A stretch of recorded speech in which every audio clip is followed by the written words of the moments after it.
This production is brought to you by the Recess Bell. Yeah, I mean, I watch sports, dog. Basically, that's what I'm trying to say. I watch sports, man.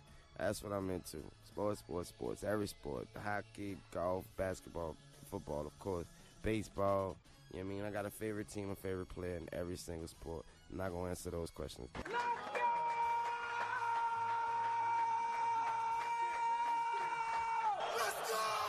Or from championship number 6. Jordan. Open. Chicago with the lead. Curry way downtown. Bang! Bang! Oh, what a shot from Curry!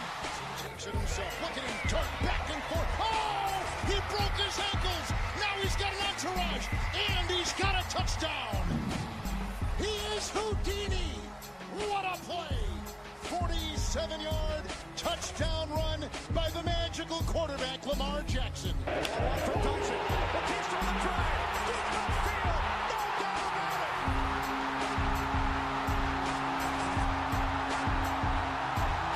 LeBron James, a shot at history. LeBron stands alone. The NBA's all-time scoring record now belongs to LeBron James. Will Kobe give them one last gamer? Bryant on the move with the jumper. He got it! 58 points! And the Lakers lead! Rebound box. Back out to Allen. His three-pointer. Bang! Tie game with 5 seconds remaining. Trout to the end zone. Touchdown! Take down! C.J. Stroud leads a magical drive. In the hands of Anthony. Anthony for 3. Puts it in! Knicks by 1 with 8.2 remaining. For the lead. Oh yeah! Jalen Brunson from downtown.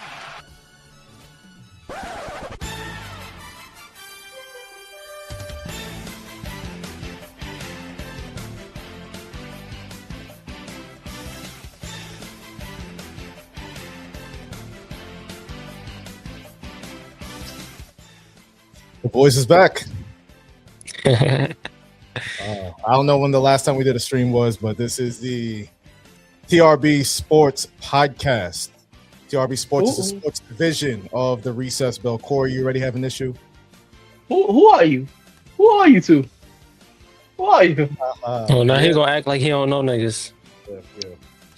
It's been so long. What am I on? What platform is this? Well, let me tell you, bro. Let me tell you.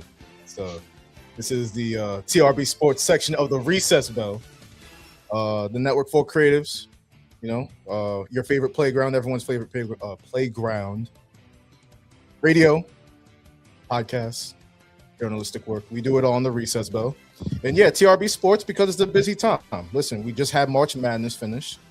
Very busy time for everybody in March, so we couldn't get to getting this together, but it is now late April, which means a multitude of things. There's NBA playoffs getting ready to get set. Kory's got his Hornets jersey on. We'll get into that in a moment. The play-in starts tomorrow. I need to correct. I may have a Hornets jersey, but this is a LaMelo Ball jersey. We rooting for LaMelo Ball whenever. Yes, he's a wherever he at fan back, like throwback LeBron fans in Miami back in the day. Yeah, listen, we have the play-in start, NBA playoffs. We know where the Knicks are seated. Me and Kory are Knicks fans, and Kory's quick question. Question: do you feel any worriness about our matchup? I'm gonna get into that because I see what a lot of people are saying, and I'm kind of like, so I have my thoughts on that. So yeah, NBA playoffs starts Saturday, play-in starts tomorrow, and as Kory reminded me, I'm not gonna say he alerted me, but he reminded me that the WNBA draft is tonight. It actually gets set to go in a matter of minutes at the top of the hour. So. Shout to the beautiful women that play this game. Shout to the skilled women who play this game. You know, I'm looking forward to see who goes to my Indiana Fever. Time out. So, do you have the same setup as a WNBA fan as you do as an NBA fan? Meaning, you are a Knicks fan, but you always rock with LaMelo. I feel like he does. So you're a Liberty fan because you're from New York, but you also pull for Caitlin Clark in Indiana. No, I'm gonna pull a ErikSincere, and we gonna go. Even though we're from New York, we're gonna root against a team that's not even from here. So yeah, my squad is the Indiana Fever. Kory's never gonna let that die, bro. Big C's. You already know what we rocking. Caitlin Clark, big C's, big C's. Hawk. See, but he used to get on me about that, but he's doing that now. Wait, because I'm following you. You started it first. If there was a New York team that I liked at one point, it was the Knicks. Other than that, I like no New York teams. None of them. But I will say this though. Will I be celebrating if the New York if the Liberty win? Hell yeah. I ain't no shame in that. I still root. It's like if I'm not rooting for Indiana, yeah, I'm rooting for the Liberty. Especially now that we had a new addition. So you're okay. That's funny. You're a Caitlin Clark fan. Yeah. You don't like the Fever. You like Caitlin Clark. If I'm being real, yeah. Because I'm not gonna hold you. If they had a team in Boston, and she went to Boston, yeah, I'm following Caitlin. So you're wherever she at fan. Yeah. So yeah, you can say. So yeah, you might say it's the same setup a little bit, but I don't think she's going anywhere though. I think she a lifer. Time will tell, bro. As time will tell. Also, I mean, we're not getting traded unlike certain people. Yeah, that's a great trade. Hey. Some people can't be franchise players. It's hard to do. Here we go.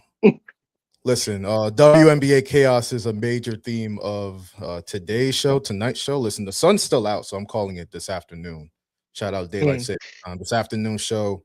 A lot of WNBA talk. That's the third block we have. NBA playoffs. That is the second block we have. But listen, there's a certain story, and this is why shows like ours and platforms like ours matter, right? Because sometimes people, well-established people within the sports industry, we're all familiar with the sports industry in our various ways. Powerful people, can sometimes get caught up. Scandals happen every day. Am I right? So sometimes when these scandals happen, things can get real hairy for some of the networks that these people embroiled in scandal are close to. Right. So what I'm trying to say is there's a certain story that dropped. Shout out page 6 of the New York Post. A certain story that dropped last Tuesday. That I swear, if you only got your sports coverage from ESPN and ESPN only, you would never know, because the way they operate, very mainstream. They don't want to step on toes. I'm sure they want access to at least one of the people in question here, right? Mm-hmm. So, unless you've been living under a rock, you know where I'm going with this. Yo, now this story, me and Eric talked about it before we hit live. This story is right up Kory's alley, bro. In a multitude of ways, bro. Because there's everything here. There's spouses cheating. There's journalistic integrity being broken down, and it's just one big scandal between New England Patriots head coach Mike Vrabel and the Athletics NFL insider Diana Russini. Wow, man. Wow. Hey, Josh, do me a favor. Can you turn that music up a little bit? This is a part that's coming up right now. One second. Listen to this. Listen.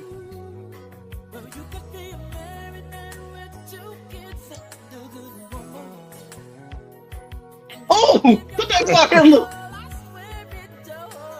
It don't mean nothing. It just so happens that Mike Vrabel happens to be married with 2 kids in this scenario. Yo, 1 second. Listen to it. Love makes things happen. You never know who you go. All right, so here's the deal, yo. Here's the deal. So this past Tuesday, like I said, New York Post gossip rag, page 6, they published a series of photos depicting the aforementioned athletic NFL insider Diana Russini and New England Patriots head coach Mike Vrabel took his team to the Super Bowl year 1. Former Tennessee Titans head coach. A series of photos taken at a little resort called the Ambiente in Sedona, Arizona. Now, Arizona, we're gonna focus a lot on the state of Arizona during this topic. But Ambiente Resort, if you don't know nothing about the Ambiente, let me tell you something about the Ambiente Resort in Sedona, Arizona. If you ever lock down a shorty, you want to take her to this resort because it's just a pinnacle of romance, right? Yeah, but Josh, problem with that, will I have my privacy invaded or anything? Like, is it could we duck off a little bit? Because some of them angles I was seeing was crazy. Yeah. I was like, my one question I had seeing those pictures is, what camera you took that on, brother? You had to be far away, and that zoom in was crazy. Yeah, there was some zoom action there for sure. They wasn't too high def, but this is what we're looking at, man. Look at the magic of Ambiente. Look at this place, bro. Look at this place, man. Wow. I was about to say, Josh, take us on that virtual tour. Let's do it. Because they're getting a lot of free publicity. I'm gonna give them some more. Shout out to resort. Oh, they got a velvet spa. You can dine. Unforgettable dining experience. Look at this kitchen, bro. Hey, Josh, you think those 6 other friends that was supposedly there were dining with them? That's a great question. I mean, there's plenty of space there. They got the booth. They got the booth seats. There's plenty of space for a whole group trip, like they said they was. Yeah. But I think they might have been on one of them little single tables over there. That's how you feel, right? That's just a hunch. Just a hunch. Oh my god! Look at this! Look at the view. Oh wait! Whoa! That's the chair. That's the chair. Oh my god! Yeah, we all caught it at the same time. In the corner. Oh man! Why? Perfectly placed. Why is it positioned like that? Oh man, nah. See, They I didn't put that there on purpose. I didn't plan this out, yo. I did not plan for. I did not plan for this, yo. So we've talked to anybody that's locked in with TRB Sports. We've talked about the phenomenon of the corner chair before. This is the nicest corner chair I've ever seen. Look at this. It's plush. Look at this. I would sleep in that. Only problem is why they got it posted up in the corner already. Yeah. Why is it in that angle? Why is it that angle? See, there's certain And it's facing towards the bed. messages. You can see the corner of the bed. Yeah, it's so crazy that you turn into Leonardo DiCaprio in that Hollywood movie. Like, I see that moment right there. We all noticed it at the same time, bro. That was yeah. This is So I know. Yo, Mike Vrabel, I know what you're into. we know about y'all. We know about y'all. Listen, these photos caught them at this beautiful resort, holding hands, hugging, dancing on the rooftop. They were laying side by side in a hot tub, bro. This is and again, I don't have personal experience, but this is peak side piece behavior. But something like this, again, before we go into it too deeply, this is all alleged, so allegedly, right? With that being said, this is only something you can achieve if you're Mike Vrabel and Diana Russini, if you just hate your wife/husband. But thankfully, those two have provided us a lot of evidence at how they feel about their partners. So we'll get to that in a moment, especially Miss Russini. Jesus.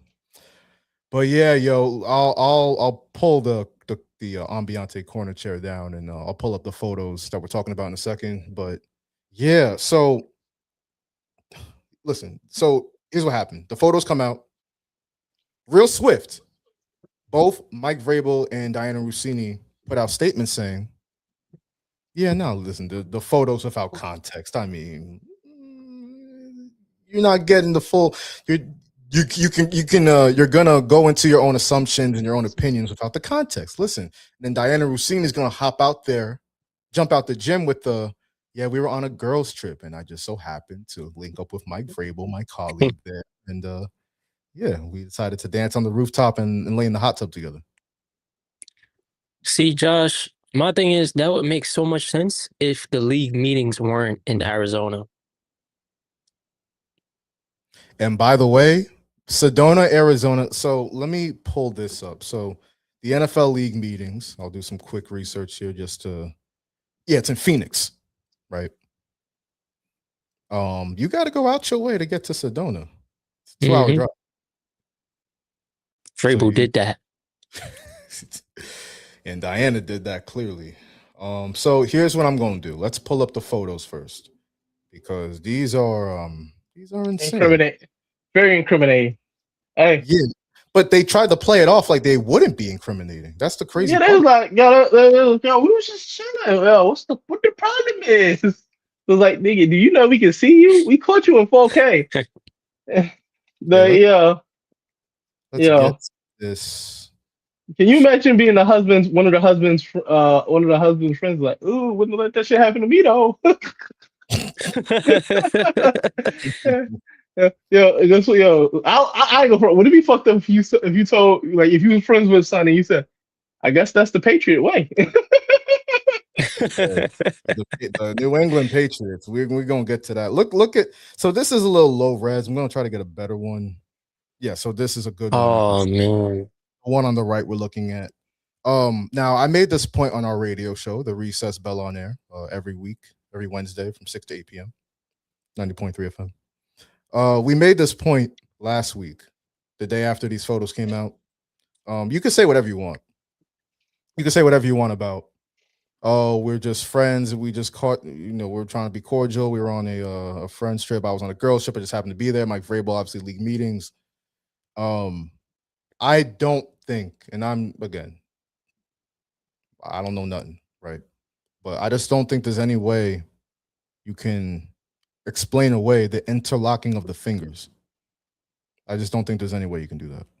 There's no explanation for that. Even that hug. And you know what that hug looks like? It looks like they were looking off at the sun while the sun was setting. Like, hey, look at the sun. Vrabel definitely pointed out, hey, look at the sun. She turns her head, look at the sun. And they just sitting there hugging. Like, they're booed up. They're booed up. That's what it is. This is yeah, look at, if I had a telestrator, just this right here, like, listen, female friends, listen, I held one of my female friends' hands before, yeah, but the interlocking of fingers is a little like, okay, now we're getting real romantic. That's a lot. It is a lot. It's a lot. Because I'll tell you this. If I high five a female and she goes ahead and she locks the finger, yo, I'm gonna think something is up. Like, so if I'm thinking like, because it doesn't happen a lot. Yo, you high five a female, regular high five. But if she goes full high five, interlocking the fingers, now I'm thinking, I'm like, what kind of signal you trying to send me? But you know what? I'm not that type of dude. I don't go off that beaten path. That looks crazy. Yeah, this is. I'm trying to get to one of the articles here, but I'll take this down for a moment. And almost ended the damn stream. Look at me. Yeah, so where to start? So okay, let's do this. So there was a guy in Boston that put together a nice little snapshot of their Mike Vrabel and Diana Russini's whereabouts the entire weekend in question. Let's see if I can get to this. Here it is. I'm going to share my screen and pull it up. This is from Jonathan Bowen at Boston by Birth on Twitter. Let's pull this up real quick. Okay. Oh, yeah. So here's what we have. Vrabel and Russini, the Arizona timeline. Buckle up. This is a lot. So Eric, you brought up the team meetings. Mm-hmm. So Thursday, March 26th, Mike Vrabel may have, that's good journalism, may have flown into Phoenix's Sky Harbor the night before ASU's Pro Day in Tempe, whatever it is. Friday morning, Vrabel worked the ASU Pro Day. The Pro Day was stacked because the league meetings opened in Phoenix the following Monday. Right. Okay. The next day, Friday, March 27th, Vrabel may have driven 2 hours north to Sedona and checked into the Ambiente. The Ambiente is an adults-only boutique resort where private bungalows run up to $2,160 per night. The rooftops are accessible only from the bungalows themselves, given some of the pictures, i.e. Vrabel and Russini dancing on the bungalows. That's relevant information. Before Saturday morning, Diana Russini may have already been at the Ambiente. And after the photos released, her camp says she was on a hiking trip with 2 female friends, and no outlet has yet reported her check-in date. Now, here's where we get into the 2 of them directly. Saturday, March 28th, 10:30 a.m., they had breakfast on the Ambiente's patio, which, would lead you to guess that they woke up together. But what do I know? Don't want to assume too much. Saturday, March 28th, late morning, Vrabel and Russini spent roughly 90 minutes at the pool. Okay. Afternoon, Vrabel and Russini sat together in the hot tub for about an hour. And then the capper, sunset, big romance. Vrabel and Russini were photographed hugging and holding hands on the private rooftop of one of the bungalows. A witness briefly saw them dance. 3 separate eyewitnesses told Page 6 they only ever saw the 2 without any other acquaintances. A witness briefly saw them dance. And here's the important part right here. 3 eyewitnesses told Page 6 that they only ever saw the both of them, despite what Diana Russini said, despite what Mike Vrabel said. They only ever saw the 2 of them Saturday without any other friends or acquaintances. Now, if you're on a group trip, unless you're some shout out Scooby-Doo, the Fred and Daphne stuff, yeah, we're just gonna sneak to the back end of it. Unless you're moving like that with your friend group, I find that to be impossible. I just find that to be extremely unlikely that would be the case. Like I said, this would make sense if the league meetings weren't at the same time. That's the only time it would make sense. We know why you're there. We know why Vrabel was there. Listen, you got caught up. Honestly, this is the worst day and age to be cheating, because there's cameras everywhere. You got people that are nosy. People have social media. People like to spread things out, even if it's a rumor, the smallest rumor. This is horrible. This is terrible for both of them because they're both married. But you know what? Don't let your wife find you for finding your girlfriend, I guess. A wise man once said that. Yeah, a wise man once said those words. Damn, man. Yeah, so as we continue, now they head to the league meetings. Sunday, March 29th, Vrabel and Russini may have checked out of the Ambiente and driven to Phoenix. The 2026 NFL Annual League meeting opened that day at the Arizona Biltmore. Vrabel was there as the Patriots head coach. Russini was there covering the meetings for The Athletic. Now, they were working Sunday, Monday, Tuesday. They were working, Vrabel and Russini, at the Biltmore all 3 days. Now, Monday, March 30th. Now, I have a piece on TRB Sports on the website, therecessbell.com, about Jaden Ivey for more context if you somehow haven't heard about that story. But, yeah, Chicago Bulls waived him after he said – it's not funny. The NBA Pride Month was a celebration of unrighteousness. Now, Patriots running back Travion Henderson, a devout Christian, reposted the Ivy video with a Bible verse. And they asked Vrabel about it the next day. He said his players needed to be educated. April 1st, the league meetings closed. That Wednesday, last one, or 2 Wednesdays ago, Vrabel and Russini may have checked out of the Biltmore. And Thursday, April 2nd, Russini co-bylined a dispatch for The Athletic about what she learned at the Biltmore meetings, and she mentioned Vrabel in the second paragraph. Now, additional context here, too. There's been a lot of smoke, and we've talked about it on the recess bell, even with the future of A.J. Brown. A.J. Brown, even Kory, when he comes back in here, he'll talk about how he's linked A.J. Brown to the Patriots. It just makes sense. That's the team he rooted for as a kid. They need a new receiver after the Stephon Diggs stuff. The Patriots and scandals, but they can't escape it. Nope. But yeah, they need a new receiver, and the main person that's been pushing this A.J. Brown, Patriots, potential Eagles trade smoke in the media, it hasn't been Schefter. It has not been Rappaport. It's been Diana Russini. Mm-hmm. And you just wonder now, I'm not somebody that tends to believe in coincidences. Everybody knows that.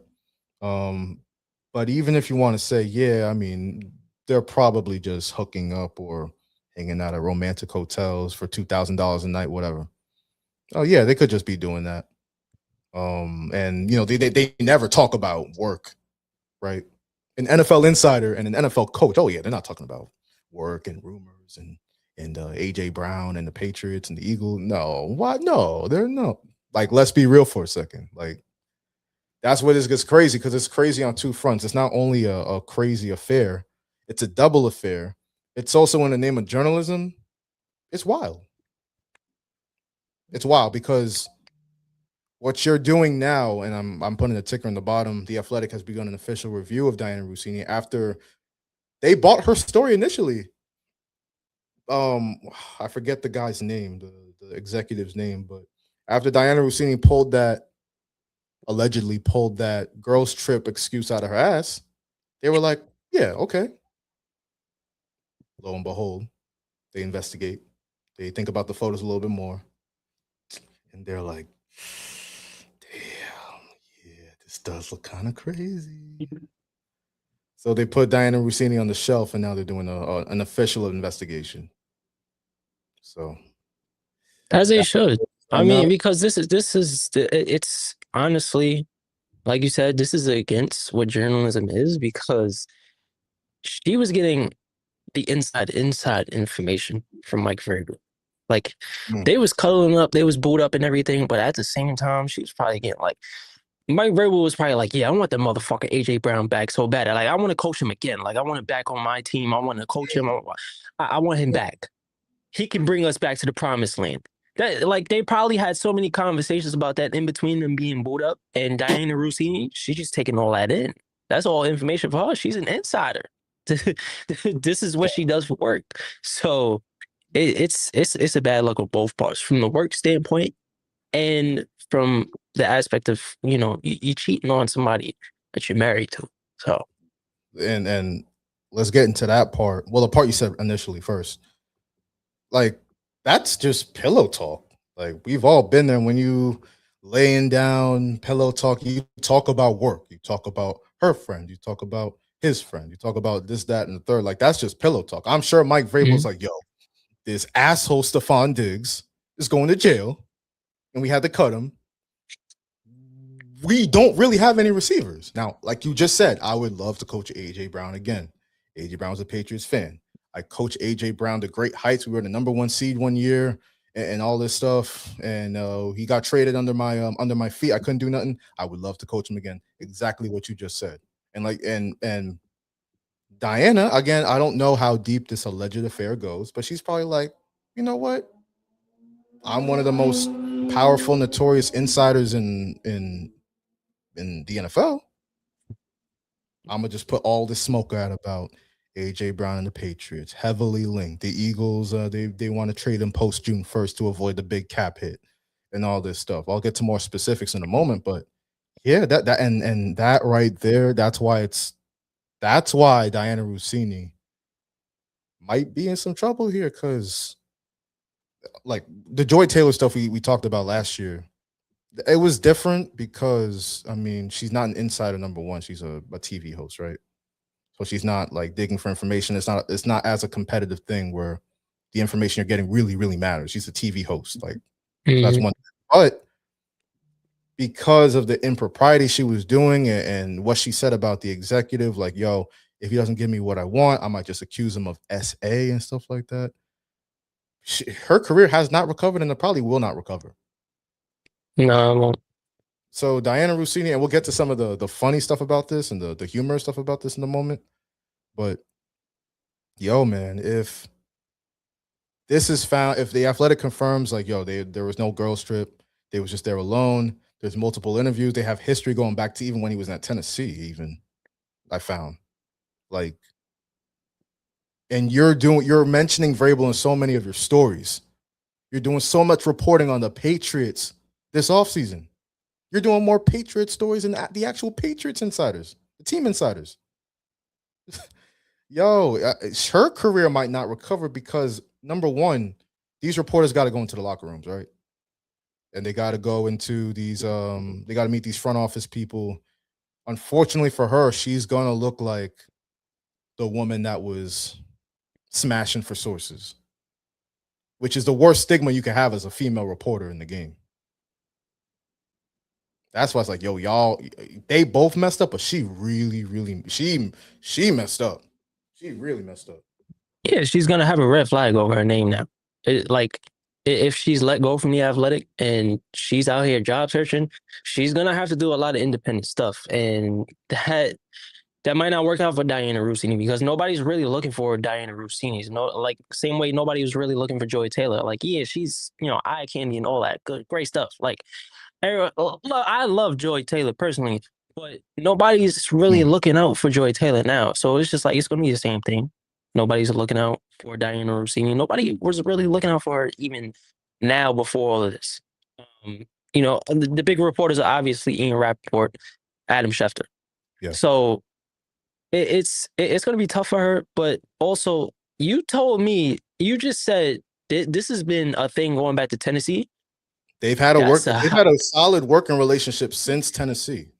That's a hell of a fucking ride. Like that is a ride. Like that's a long time with keeping that under the rug. So Sam. So do y'all think that it's going to put a stigma on certain women reporters now? And do you feel like? Now, first off, Kory, how was your break? How was your break, bro? Was it crazy long? I told you I was going to be in and out real quick. I had to go do something. Me and Eric was flowing, bro. It was all good. Oh, I can't even hear Kory. It's weird. Oh, you can't? You can't hear me? Mm-hmm. I can hear him, unfortunately. Hold on, wait, Eric, you still can't hear me? I can't hear you. Okay, let me come out and then come back in. Pause. Yeah, Kory, let me know. Yeah, he'll come back. But yeah, man. Let's get to some of the media I have. So Mike Florio of Pro Football Talk of NBC has done a lot of work on this story. Now, he's an insider, but he's also, I heard he was a former lawyer. So let's pull this sounds like something I've heard before. Yeah. So apparently he's got background on some of this stuff. So this is him talking about why exactly the story from an insider's view. Kory, are we good? Eric, can you hear me? Eric? Yeah, you can't hear Still can't hear that, brother. How about Eric? How about you leave and come back in? Maybe it might work better that way. Yeah, pop. Are you saying it's me? It might be you. It's not the problem. Because I never let. Like I had everything turned on. So it's like. Yeah, that is strange. Like, yeah, leave it to Kory to fuck up the equilibrium. Yeah. Oh, well. That's crazy. All you do break. Is that what I get? Is that what I get for the whole WNBA thing? I don't know why I can't hear this, brother. No, yo, leave and then come back. Yo, Josh, tell him to leave and then come back. Kory is suggesting, Eric, that you leave and come back. That's what he's suggesting. If he insists. Yeah. So let's see what happens. Let's see. All right. Let's see. Yeah. So I'll play this video once we get all this settled out. But bro, like what I was telling Eric, Kory. The affair aside, like even if they weren't both married with kids, that's an isolated thing to me. What matters in the sports realm is that it very much gives the opinion, like you were saying, the stigma that might be attached to her and other female reporters that she was smashing for sources. Because I think that who said it best? Marcellus Wiley. He was like, the stigma from Joy Taylor's incident at Fox isn't still resolved, and that dirt is still on her name a little bit. Yeah. Remember that incident? We talking about that too. Yeah, Joy Taylor. It's a different scenario, like kind of vastly different, but in terms of a female reporter in disgrace. Now, listen, this is an unfair field in terms of double standards for male reporters, insiders, and female reporters and insiders, right? Like it's unfortunately a double standard due to all this. It's well documented, right? Yeah, that's unfortunate. Again, it is what it is, though. But I think I think one of the main problems I probably touched on is the fact that people are feeling like she's using her prestige as a reporter to kind of paint a narrative that'll help that variable. Like with the whole AJ Brown situation, it's like maybe he's a little chaotic in the locker room, and from this angle, it's depreciating his value, depreciating AJ Brown's value, so that way the Patriots can get him for still. Eric, hey Eric, can you hear me? Wait, Eric, did you just say something? If he did, I ain't hear him. This is the most entertaining technical difficulties we've ever had, by the way. This is actually. Wait, one second. Why he just realized he can't? Nobody can hear him. Let me see something, man. I don't know. But nonetheless, it's me. Yeah. I feel like when you try to do that is another thing that our people are upset about.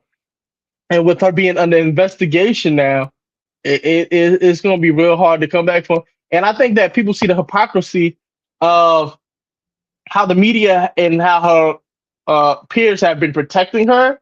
In a sense, there's a lot of people haven't been covering this and don't want to cover this, as opposed to, I forgot her name, but the Jacksonville Jaguars reporter who was just trying to comfort the coach at the end of the season when they lost the potential to get into the playoffs or the playoff game, and everybody's like, "Oh, that's unprofessional." If you want to actually be a reporter, be a reporter, not somebody's friend. And I was like, "You see?" Her name was Jacksonville Free Press reporter, Jacksonville Free Press reporter Lynn Jones Turpin.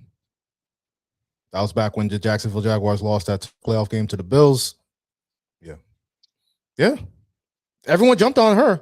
But again, Diana Russini was very well connected, formerly at ESPN, which is what I said at the start. ESPN, if you religiously get your sports coverage from ESPN and ESPN only, you would have no idea about this story because they have not tackled it not once. Not even on First Take, which embraces debate and talks about everything else. That's just the way it is. Journalism is one of those. We know journalism, especially sports journalism, is one of those fields. Like who you know, and that's how you get jobs. That's how you get put on. Josh, one could say they have a blue wall of silence. I'm just reading the tea leaves. That's what I see, bro. That's what I see. What's that saying? If the shoe fits. If the shoe fits. Exactly. Let's get into this video. This is the aforementioned Mike Florio, who has a background in law, like we said. He's Pro Football Talks captain, CEO, whatever you want to call it. This is him talking about why exactly this scandal is as major as it is, and people trying to downplay it. He is pretty much like, nah. Like, let's watch this. Platform to do favors for their sources. This is a different manifestation of the same behavior. At the end of the day, you're compromising your integrity. And you're undermining your own credibility in order to protect the free flow of information. Now, where's the line? I don't know. But you can argue that people in that business, that race for the information that then becomes the, got to get this tweeted, I got to tweet it before the other person who got the same text tweets it. That race requires people to do some unsavory things. And there are different definitions of what may be unsavory. We don't know that anything unsavory is happening. But it's all relationship driven. How do you create and maintain? I mean, that's a good point he raises. I'm not gonna lie, that's a good point that he raises in terms of you think Schefter and Rappaport. I'm not saying that they're sleeping in the bed with coaches, allegedly, but he's saying like everyone has their own type of unsavory behavior to get to the story first, right? Shams and when Woj was in the NBA game, I'm sure it was a similar thing. So I don't know. I think that was more of like a situation with certain people. You cool with certain people, and you build up your relationship that way. I don't think they've seen the information that way. Well, Mike Floyd, from what I know about Mike Floyd, he's very anti insider. I've gotten that sense just seeing some of his tweets. So that might be some of his personal feelings coming out in terms of like the whole insider game. Wow, I got breaking news. Did you see who the number 1 pick was for the WNBA? Oh, do I have a breaking news stinger up in here? Hold on. Breaking news. Breaking news. Go ahead. I don't have it in here. I don't think. The Lovebirds are together. The UConn Lovebirds are together. AZ Fun went number 1. Wow. You know, and with the number 2 pick, the Minnesota Lynx get Olivia Miles. They get a point guard for Nafisa Collier. Wow. I'm shocked that AZ Fun went number 1. Oh well, there we go. There's a banner. Love wins. We love when love wins, man. That's wow. I didn't think they were going to do it. All they just need to do now is be bad for another year to get Sarah Strong. You know what, though? I'm not entirely surprised because can you imagine what if Paige Beckers put out like not an ultimatum, but like come on. I'm the franchise player. I'm the star. If y'all don't come on now, if y'all don't do this for me. But time out. But in anything, relationships can be tricky. What happens if you break up but you still teammates? Yeah, that can. We'll get into the subject a little down the road because there's some things we got to get into the WNBA. But let's continue about. It's like when you buy a house and it's like you divorce. Like now what? Yeah. Hey, let's Eric. Eric, how's that going? Say something. Yeah. Damn. I don't know what happened. I just came back. I just came back in and everything. I thought everything was solid. When we had technical difficulties before, that was on me. Like we were trying new software out. All right. Listen, it's recess, so we just rolling with it. We just doing things as they come, right? So I propose we try something. If Eric can hear us, I propose something. We both leave for like 1 second and then can jump back in at the same time. Maybe my I hear Eric now. You hear Eric now? Yeah, I can hear you. I can hear you. What did you do? I had to work some magic. No, look, that's weird. That they're in a relationship. First of all, I was out of the loop. Like they're in a relationship. Who? Paige Beckers and Azzy Fudd. AZ Fudd. Yeah, you don't know? I had no idea. I was out of the loop on that. That's weird because they're still young. They still figuring themselves out. If they end up breaking up, who gets the team? All I'm gonna say, because they both number 1 picks. Well, Paige gets the team. all I'm gonna say is this: when we get to the WNBA, we got to talk about the Las Vegas Aces because they're dealing with a similar but more unique problem. No other league but the WNBA deals with this stuff, by the way. What's the name? So I'm gonna, forget it. I'll just jump and just throw it out here right now. All right, so the Las Vegas Aces has Nalissa Smith and Jackie Young. Nalissa Smith used to date Dejanay Carrington, right? One of the baddest. Huh? What happened between them? I thought they were the power couple. So yeah, I thought they were too. They was on They was when they went in Dallas. They were together for the first time, and it got a little tricky. Both got traded eventually during the season, so neither one of them got the teeth to keep the team. So Dallas might be used to the situation. So now you got a situation where Nalissa and them are broken up, right? And they said some things about each other, and now her teammate is now dating Dejanay Carrington. Jackie Young is dating Dejanay Carrington. And they both just re-signed. How that's gonna work out? How that's working out? Only the W, bro. Only the W. That's not only weird from the standpoint if they break up, but it's weird from the standpoint of being in a locker room with other women and females, and you just gotta be there oh, look at these two fucking lovebirds. Look, they booed up in a fucking locker room post game. Come on. But tell me, hold up. Now, since you're in the League of Women, right, and John is LGBTQ plus, what happens in a situation where Paige and AZ doing their thing, but you got a teammate that's low-key dirty macking? What happens in that situation?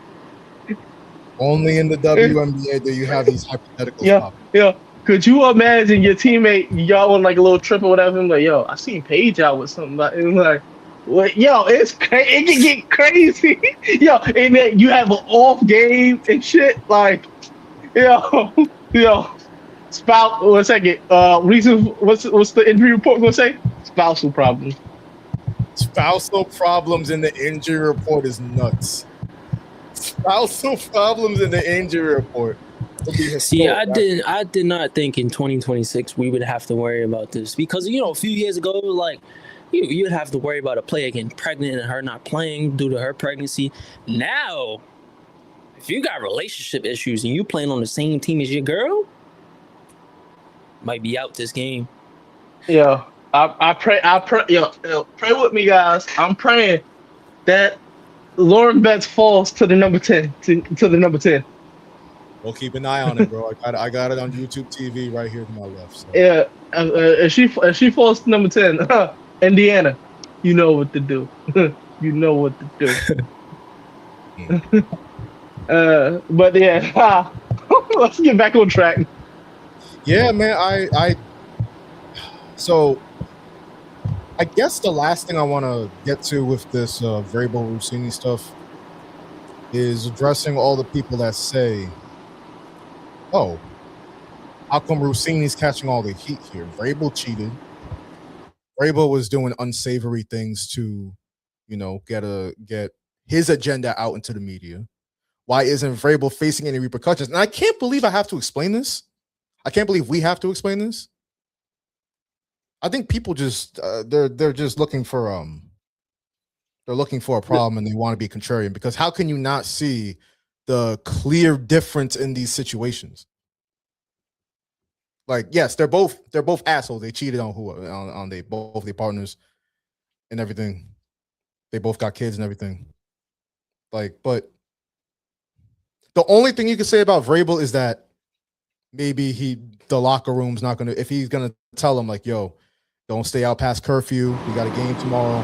Gotta lock in. Gotta go. That's the only way I could really see. If the players were we're not fucking listening to you. That's the only way I can see it. But even that's a stretch, I feel like. Why would it be a problem when the owner of the team got caught in the massage parlors? We know about you, doggy. yo, and that's the issue. The phrase moral high ground. If I correct Kory about something, he'd be like, "Yo, you were just doing that same thing last week." I have no moral high ground. I'm gonna tell him I'm gonna correct his behavior. if I'm on that already. Like, so with Vrabel, first off, the reason this is what people were saying too. Like, oh, how come is Vrabel going to get suspended? Is he going to get fined by the team? Look at who the owner is. How is Robert Kraft going to walk into Mike Vrabel's room with a straight face and be like, yes, we got to suspend you for it? No. You know what Vrabel's going to say? I mean, unless you're a black head coach, I'm just going to put that out. If you know, you know. What happened to Mayo last year? Bro, like, I'm not going to go down that road, but I'm just saying, like, you know what? I would love to be a fly on the wall for that interaction. Robert Kraft going to walk in there like, yeah, Mike, he was wilding a little bit. Got to put you on the sidelines, suspend you without pay for a couple weeks. Vrabel's going to be like, bro, I know about you. Yeah. What are you talking about? You know, the whole world knows about you. How are you going to tell me I got to be suspended for what I did outside of the football field? Robert Kraft be the type to actually make a joke about the situation. Like, I guess you got the inside scoop.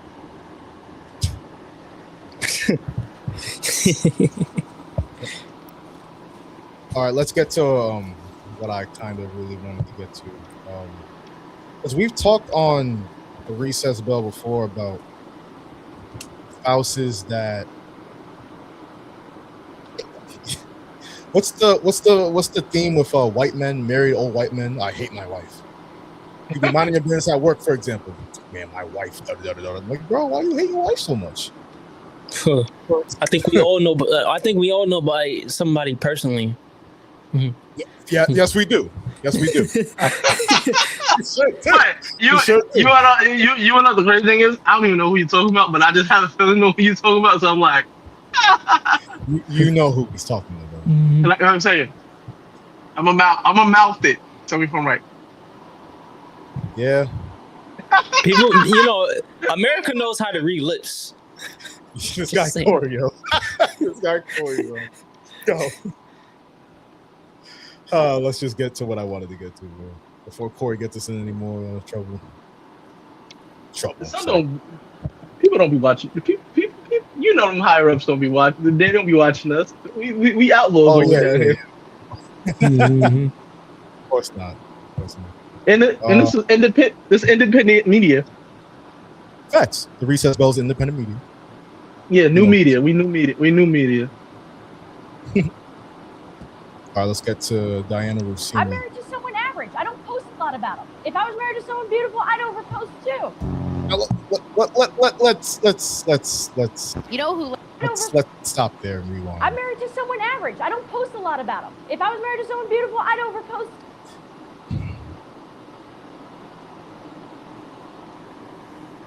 You know. Okay, so we're all podcasters, radio hosts, right? Sometimes we say some things that, like, what just happened. We could talk kind of loose on the mic, and sometimes we got to answer to certain people when we get home. Now, I would suspect in a regular marriage that her husband would be like, "Yo, like, what is this? Like, what are you doing? Why?" In a regular, like, I hate to use the word regular, but a marriage, right? You were like, "Yo, can you not speak on our marriage like that in public? Talk about how I'm average and stuff." Apparently, these conversations did not happen like that. But ain't son executive of Shake Shack? Yeah. Yes. Yes. Yo, I ain't no regular dude out here now. So I'm sorry, what you thought this was. That's average in her eyes, bro. I don't know what to tell you. She said it. Just because you be around all these NFL players, don't think you. Yeah. That's what it is. Oh. Right? That's what it is. Did you just see guys are benching 560? Yeah, it can make somebody like a Shake Shack CEO look real average. Hey, shout out to Lauren Betts. She just got drafted to the Washington Mystics. Yeah. Shout out to Liberty too. We'll talk about it later on, but yes, the Central Sebali. Central Sebali. I like that. We had a sister last year. Yeah, that's crazy how a sister go and then we get her. That is crazy. Don't Don't worry, she'll be back. We can trade. No worries, you can swap it out. You know who lets me know my marriage is falling apart? My mom. No, I did things in Miami I haven't even told my husband because it's just I had that much fun. Wow. What'd she say? She went the girls' trip to Miami on her husband. Let me roll that one back. I did things in Miami I haven't even told my husband because it's just I had that much fun. It was well, not like that, but like I knew he would. You peep that? She tried to roll that not like that real fast. Like, no, not like that. Not like how?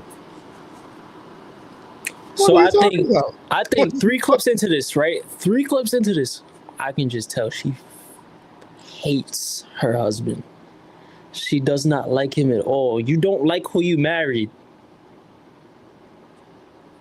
I think it's more of a situation she just doesn't respect her. Because you don't do that if you respect somebody. Boy, you don't disrespect people. You don't disrespect people that you like. You disrespect people that you don't like. She doesn't like her husband. Hey, I ain't go front though. Look. That divorce court, that alimony. Oh, he in the money. Yeah. He might make more money than her. Shit. What did you just say? Shake Shack what? Come on.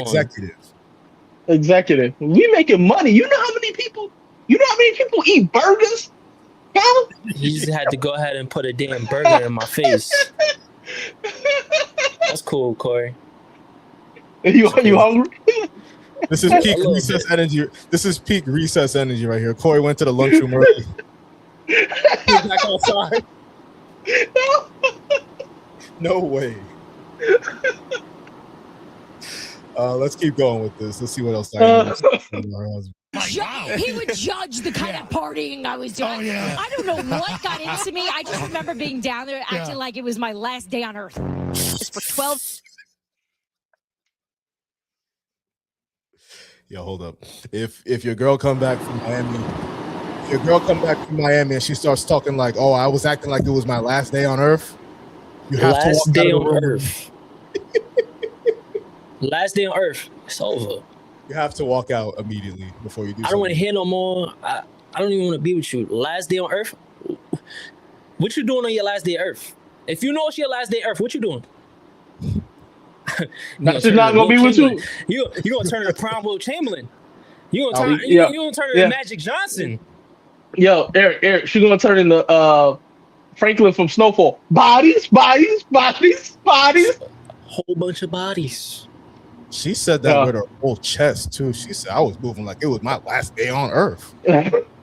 Yo, she would. You could tell she the type that if you take her to the Usher concert, she would have been the type to do some crazy stuff to that cherry that if you'd have put in there. Yeah, you'd have had to look at her like Gucci Man and that Palmer. Exactly. Wow, man. Days. I'm not going to sleep. I'm not going to eat. My family's going to hate me. My husband's going to threaten divorce. But we've signed up for this. And we're getting divorced at the end of the year. We've never been more disconnected in our lives. Our text messages look like 2 robots. Love you. Any of that? Love you. Love you too. No, not even an emoji. Not even an emoji? Okay, time out. I'm going to stop. Time out. Yeah. Watching all these clips, what I found myself thinking? Like you ever have like you ever seen like people like retired veterans who have like flashbacks of like traumatic war moments? Like I just flash back to Will Smith Red Table Talk with Jada when I look at these clips. I'm like, no, say something, defend yourself, brother. Oh man, I have to roll that one back. Look like 2 robots. Love you. Any of that? Love you. Love you too. No, not even an emoji. And if you ever been in a relationship near its end, that's how it is, man. You start texting like your customer service reps to each other. How are you doing? Good. Came back. What about you? I'm all right. What's plans for dinner? I'm still thinking about it. You? Yeah, I might go out to eat. All right, well. Yeah, I'm gonna bring Shake Shack home. Yo, that's how it is. If you ever been in the towards the end of that relationship, we all been where Diana Russini and her husband, to her words, have been. I ain't gonna lie, and now I see emotional. Vrabel was the kind of guy to be like, he's. I'm gonna jump on that now because I see all these things she's saying about her husband. I'm gonna go ahead and jump on that. Nah. I think Vrabel was the type like, yo, she don't care. I'm just about to get my in and I'm about to wham bam, thank you, man. It's no. Obviously, there's no feelings involved. Like, yo, you trying to get you trying to get the inside track? I'm trying to get the inside track. Eric just says something extremely important. If you ever go on Instagram and you go on the IG notes and be like, this is what I be talking about. I don't know why men can't appreciate what they got. Some Vrabel is the type to go up in that. He's the type. What you mean? I could appreciate you. No, you think Vrabel was really dirty macking like that? I think it was more of a situation where I think it was more of a situation where Russini was just throwing it at him. Like, it's like, you throwing it at me, I gotta catch it. It's a little bit of both. I wouldn't even call it dirty macking because it's the same. Like, yo, she put out Shorty put out a story, black IG screen, like, man, yo, man, I don't want man to fumble me. Yo, time out. Like bait. That's bait. Yeah, she it's bait. I'm sorry. Yeah, look, she threw an all-out blitz. And I got 4 verticals. Am I not supposed to throw a touchdown? What are we doing? That's what I'm saying. He saw a free opportunity. He said, all right, this is a free lane for me to go ahead and get at Diana Russini. He did it. And he knew that, yo, if I get her on the team, then yo, AJ Brown, yo, you not looking too good over there. Y'all want a first for AJ? I think y'all want a second for AJ. That's the thing. He was double dirty Mac. Exactly. He was like, yo, AJ, you ever seen, he's like, yo, we gonna get you up out of here. And I'm like, yo, but they want a first. Don't worry about that. 4D chest. I already got that covered. Let's finish this video off and then move on. So the night before my wedding, I remember Jimmy was great. He made a funny joke like, hey, it's the night before your wedding. You sure you want to do this?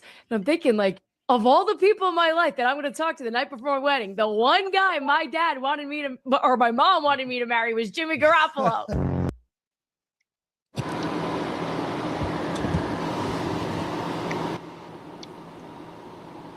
Wow. Wasn't Jimmy Garoppolo with a porn star? Wow. Yes. Wow. The one guy her dad wanted her to marry. I was talking to her the night before the wedding. I wonder where that conversation went. Diana, I really want you to get married to Jimmy G. I really want you to get married to Jimmy Garoppolo. He almost got my 49ers the Super Bowl again. I'm just saying. He looks like a nice boy. All American. Yeah, all I can say, yo. Shut the fuck up, you two. Why? Why am I getting why? No, that was gold, bro. That was good. But why does it seem like, yo, I'm feeling so much sympathy for this guy. I don't know what's her husband's name? All you know is his last name is Russini. I will say this, brother. I hope you reflect. I hope you have time to reflect. And once this clears up, just go on demon time. Go on demon time mode, bro. Just go on demon time. Because this reminds me of when I remember when pictures of Will Smith came out, right? A long time ago. What's shorty who played Harley in the movies? Harley Quinn. She played Harley Quinn in the movies. Yo, they had pictures of them drunk and stuff together. I was like, brother, you should have took your opportunity to be on demon time right there. Oh, you talking about Margot Robbie? Yeah, I'm like, yo, he should have took his opportunity right there. Forget Jada, man. She worried about the ghost of Tupac. So her husband's name is Kevin Goldschmidt. Yes, let me clear this out. Yeah, she didn't even take your last name? Damn. The flag. Oh, man. Eagles fan. Kevin, look, the Eagles fans. You know what? He deserves it. He deserves it. The Eagles fans.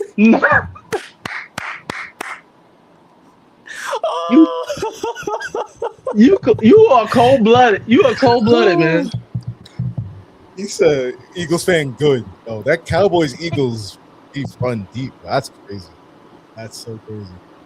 Look at little man. Eagles hoodie. He don't even know, man. Wow. Imagine when you would get older and you, as a kid, and you look at what happened in the news. It's like it's gonna be crazy. Poor little Michael and Joey. Oh, and that's so wrong because Eric, don't you QB got some marital interest going on too? Stop it. Oh, wow. Hey, he about to be balling out. He about to be balling out because of that. Balling out. You already got a kid. She got you. The game is over. You're trapped. The game is over. One second. What's my son saying? You're a victim. Yo, you know what Kory sound like right now? He sound like a closet Eagles fan trying to cover for them. I feel like super hot fire. You're a victim. Yeah, because I always see I hate to see another brother down. Like I hate to see what's going on with that brother, man. Unfortunate. You know, we ain't got those problems in New York. Hey, a second. The Eagles got this. Dallas got that. Washington got a quarterback who's depending on his mom, and I don't know what's going on with that situation. The Giants have boat parties. We've been removed from that regime. We've been removed from everything. Nobody even from that boat party even on that team. So stop it. Odell back. I ain't gonna front if we get Odell back. I wouldn't mind Odell. Boat party. I would too. Imagine Cam Scatterbo. You wouldn't mind Madden 65 overall Odell Beckham Jr. I wouldn't. Just imagine this: Cam Scatterbo and Jackson Dart on a boat with Odell Beckham Jr. Wow. Yeah, I know you're not really paying attention, but something crazy just happened. 3 UCL players from that national championship team that just won all got drafted back to back, 3 in a row. That's crazy. We'll get to it in a moment. Let me Kevin, let's close out this topic. Yeah, so that's Kevin Goldschmidt. Let's pull up. Me and Eric talked about this before the show. Let's pull up Mike Vrabel's spouse. Because Kory, I believe that you said on this very platform that as long as you tweet out. Okay, I gotta see this. Okay. I gotta see this. Let me see if he cheated up or cheated down. Let's see if I can get to this. What would you rate Diana Russini, Kory? That's a great question. 2. Okay. 2. I'm saying Mike Vrabel is a nasty. Oh look, I gotta see how his wife looks. She might be a 1 or a negative. I didn't even know a negative was possible. Wow, you learn something new every day. I did not even know that was a possibility. I had no idea either.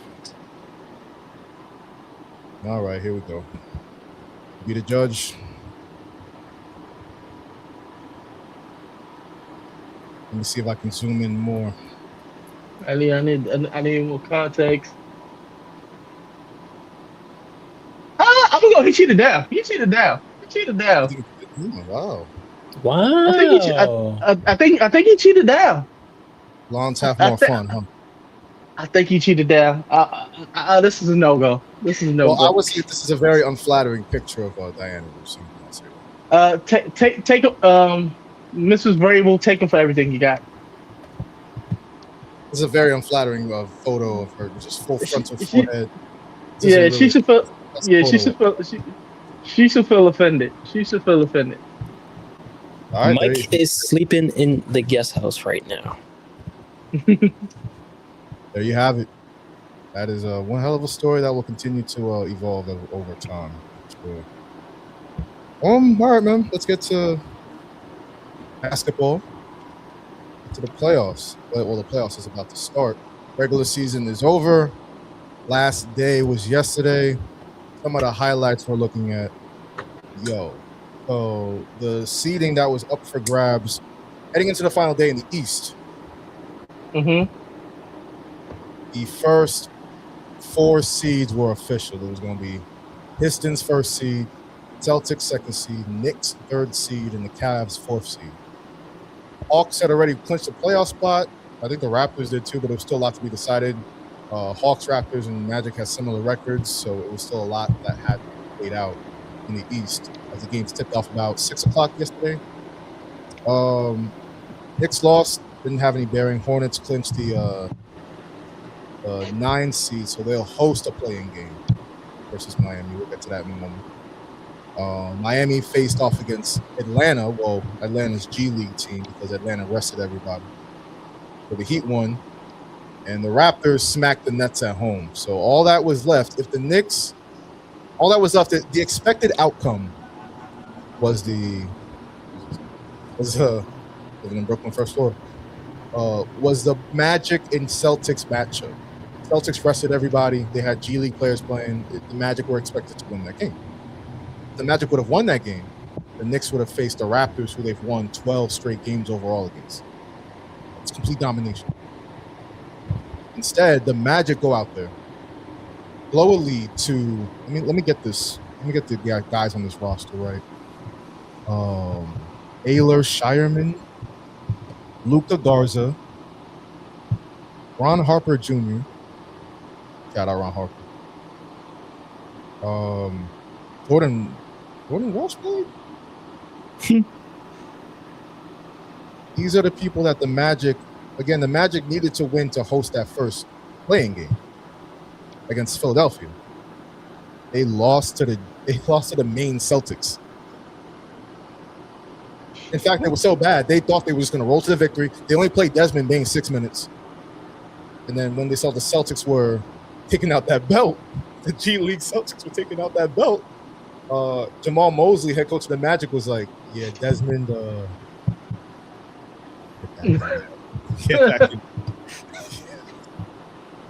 and they wound up losing anyway. So with that being said, the Knicks will face off against the Hawks. The Celtics will play the 7th seed winner of the Sixers Magic playing game. And the Raptors will face the Cavaliers instead of the Knicks.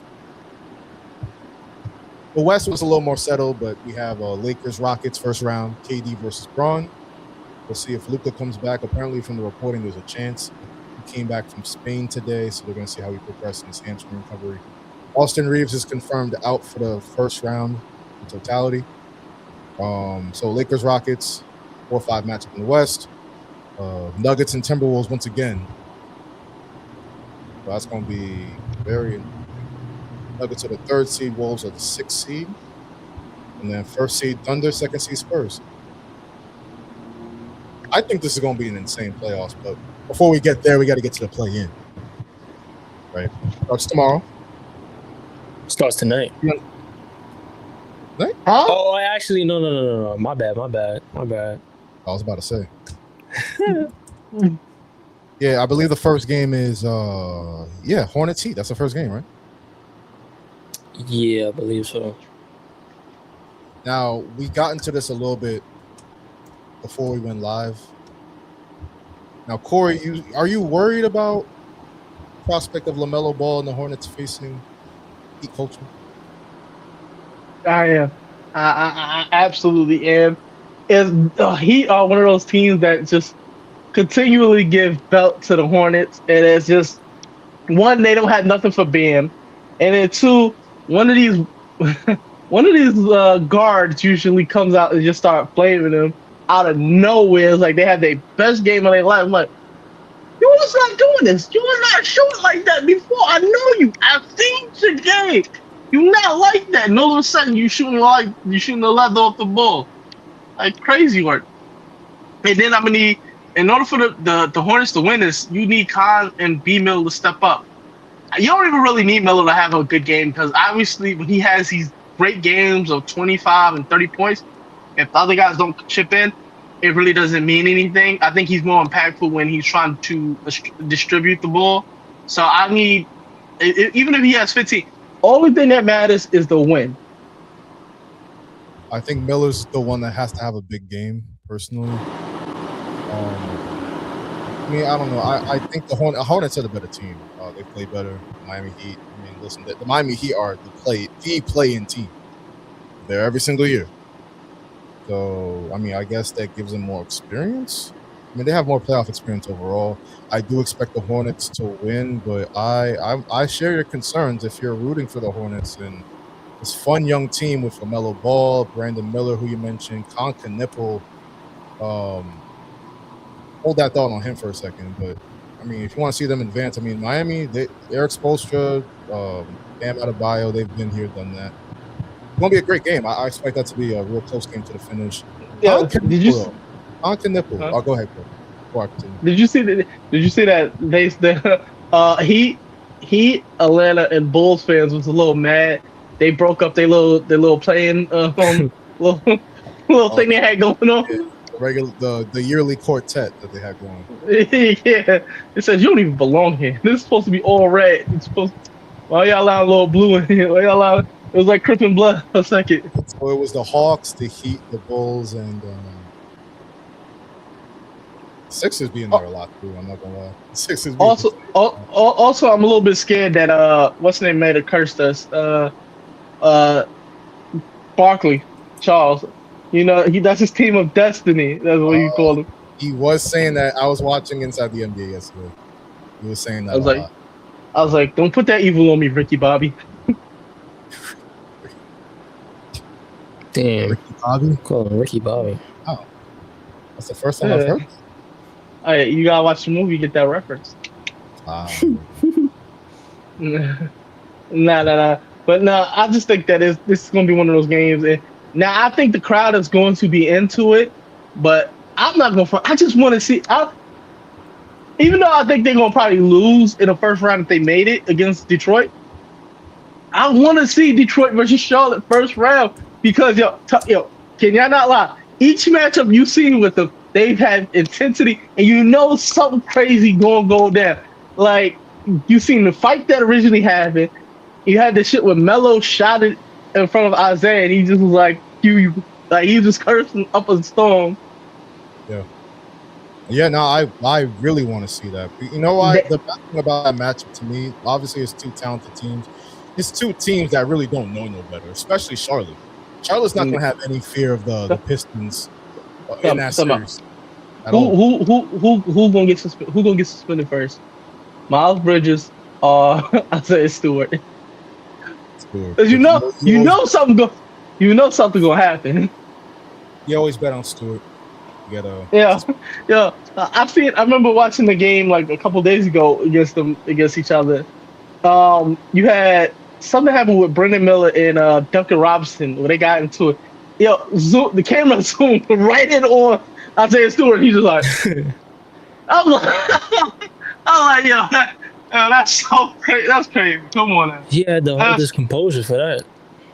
Yeah, I'm like, this is wild. I need that because I feel like out of all the teams in the first round of the playoffs, that's the one I think that had the most energy. Charlotte versus Detroit. There's a little rivalry brewing in. I agree. I think speaking of rivalry in the East, look at the matchups. Knicks and Hawks. Listen, I don't want to hear no Knicks fans chanting fuck Trae Young. I think that's I was like, I'm not gonna lie. Since he's gone, it's like, does it have the same magic? Well, it's like, yeah. It's like, from a rivalry standpoint, absolutely. Yeah, it's like this. It's like, it's like if he was still there, it's like, damn, it would have been a lot better. It's kind of like you hate Trae Young, but you miss him. It's like it's weird. It's like, why'd you have to go? Why'd you have to go now? The funny thing is, the Hawks would have kept Trae Young. They never would have gone on that run and made the playoffs. So that's the interesting thing. He's in Washington now, Trae Young. So What's the name? Ain't that Jalen? Is it James Johnson? Ain't that the league guy? Jalen Johnson. Yeah. Yeah, they got him. They got Nickeil Alexander-Walker. One of them, I think it's going to be Alexander-Walker, is going to win Most Improved Player. CJ McCollum's running the point for them, I guess. Onyeka Okongwu is their center. Shout out to Big O. Yeah, he's a small center though. He's like 6'9". Yeah. Shout out to him. If you know, you know. I don't know, man. Like we talked about this. I think you mentioned this when we went live. Like how I felt about the Knicks-Hawks matchup, given that the Knicks have dominated the Raptors and the Hawks, given the way they play, very fast, very up-tempo. They have a lot of wings that they can throw at Brunson. How I felt about the matchup. Now, I think a lot of people were just disappointed in the Magic shitting their pants in Boston last night. That were like, yo, we fully expected the Raptors. Now we got to play. I mean, both the Hawks and Raptors have the same record, but it's a better matchup. It's a tougher matchup, I'll say, for the Knicks. I'll admit that. Yeah. I mean, I don't think it is. I think at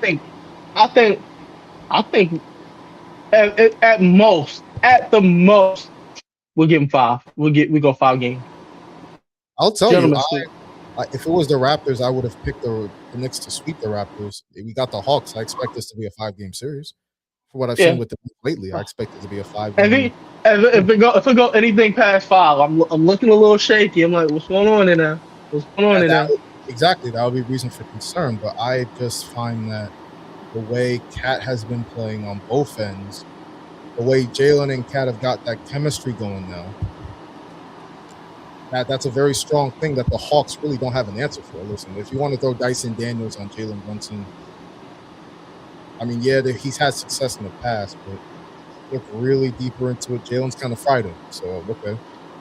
Nickeil Alexander-Walker's a good defender, so they have a lot of guys to throw on the heartbeat of the Knicks and the captain of the Knicks. I don't know. I just find that I tweeted this last night. If you're of the opinion that the ultimate key to the Knicks making the finals run is the consistency of Karl Anthony Towns, then I think, this is a great matchup. Okongwu can't do nothing with him. True.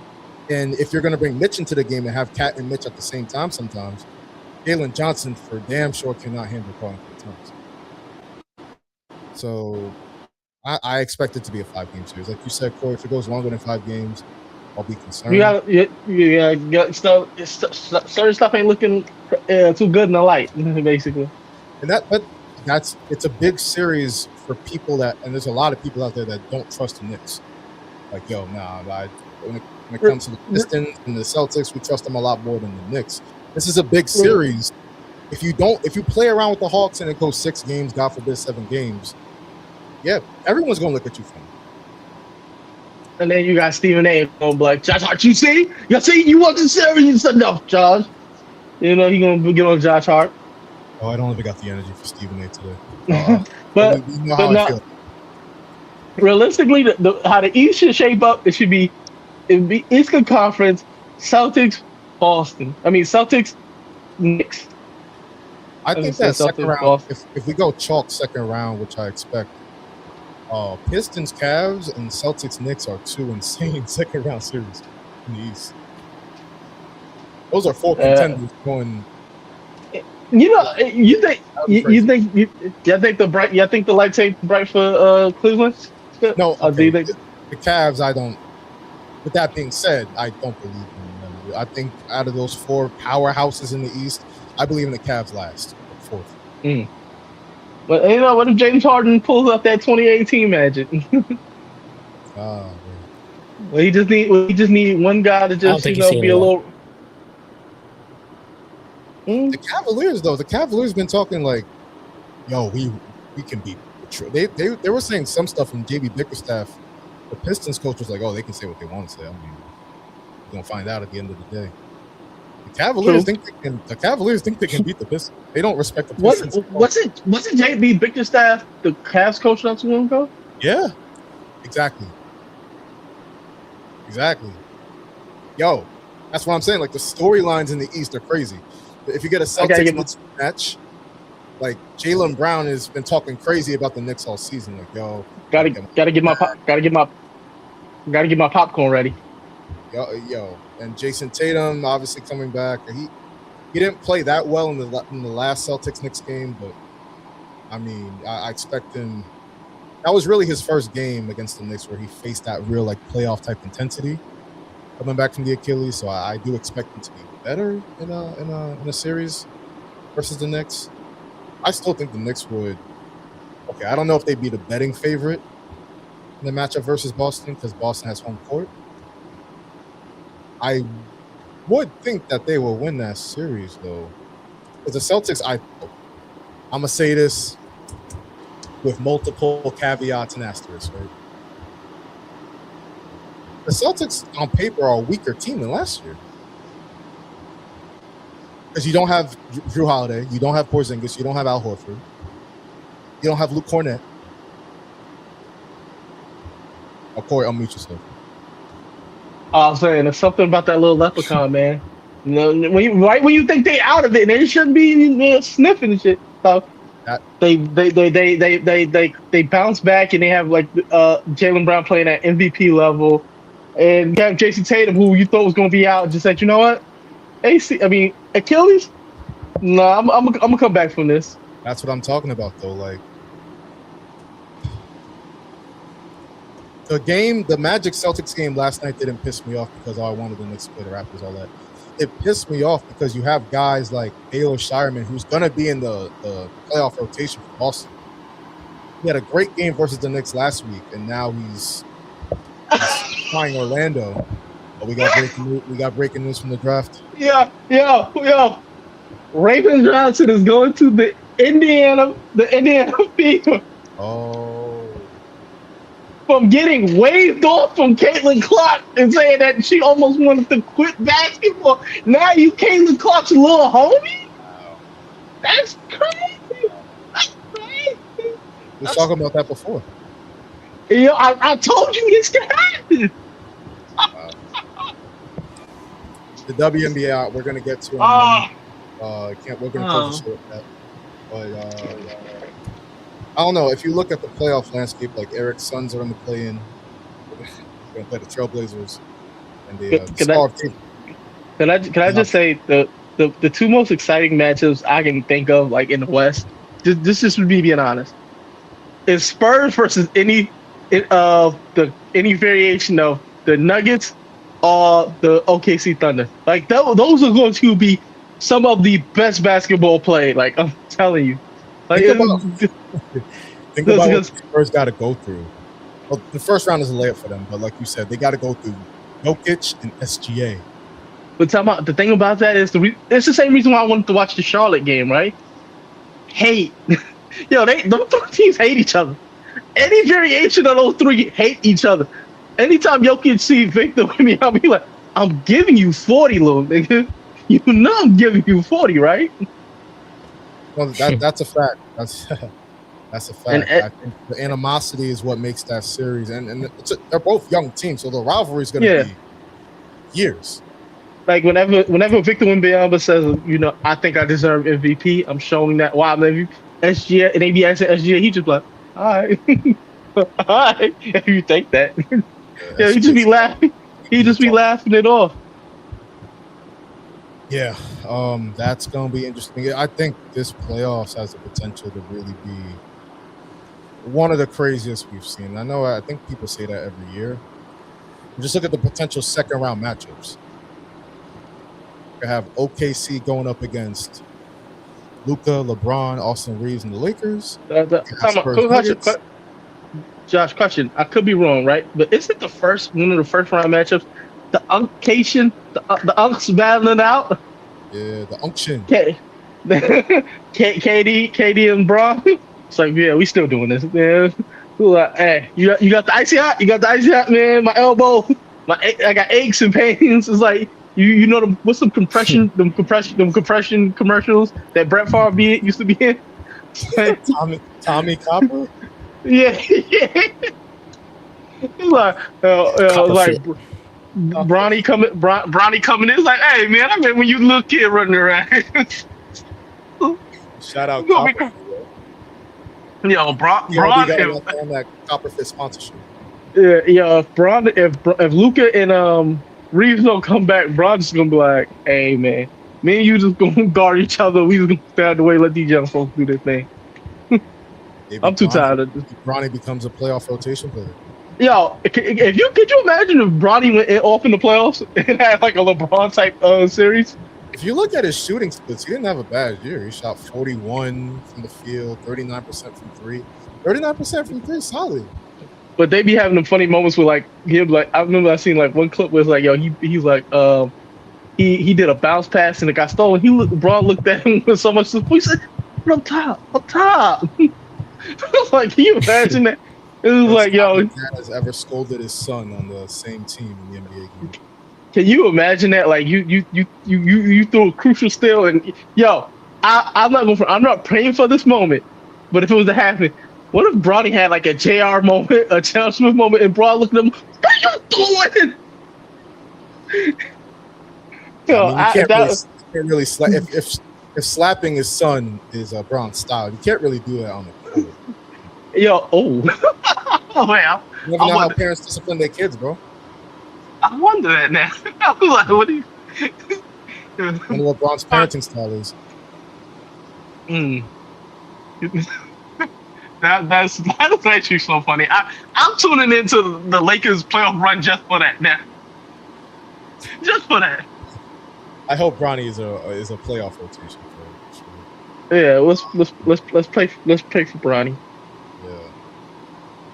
I don't know, man. As a Knicks fan, I'm excited. I think people are sleeping on the Knicks as I think they're like third in Eastern Conference odds. Mm-hmm. I think they have. It all comes down to how much stock you put into those Pistons games this year. If you think that's going to continue in the playoffs, then the Knicks got to try again next year. But I think a different game, the playoffs, everyone's more locked in. Both teams know each other. And it depends. If the Knicks carry good momentum, they get past Boston in the second round. I can. What I'm trying to say is I can see the Knicks make the finals for like the first time in last year obviously they were 2 games away from it. But Mike Brown made an improvement on this team. Better defensive rating, better offensive rating, and more wins.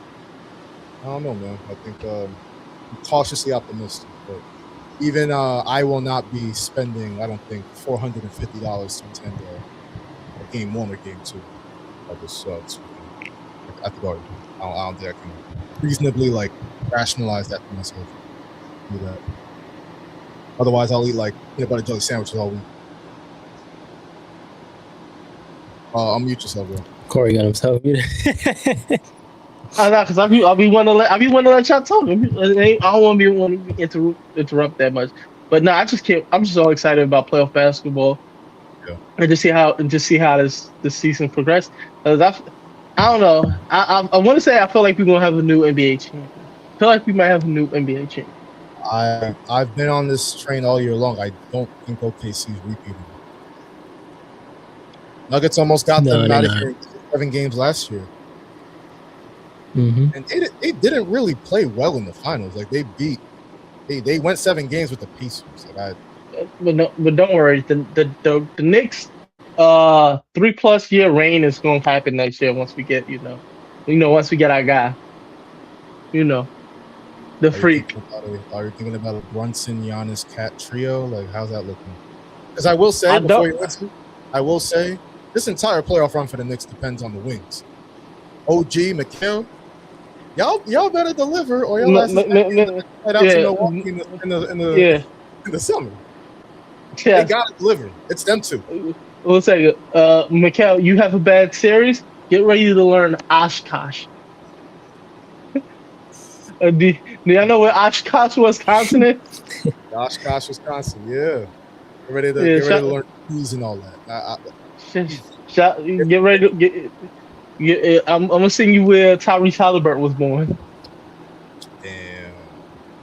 Shout out to prayers for Tyrese Halliburton. Y'all seen what he going through?